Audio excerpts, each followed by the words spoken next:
Ndị Igbo niile nọ n'ebe dị iche iche n'elu ụwa taa, ekele m unu, ndewonu. A ma anabata mmadụ niile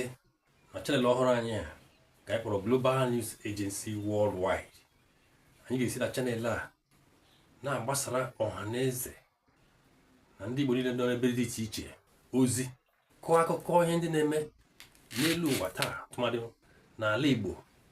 kụziere ndị mmadụ ihe dị mkpa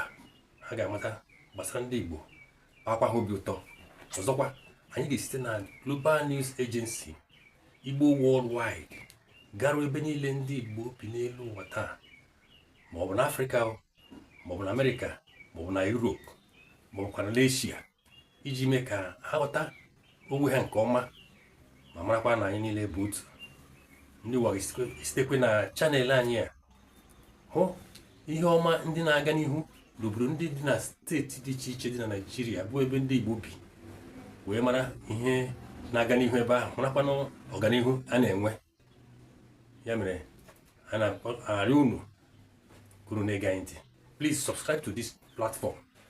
like it and drop a comment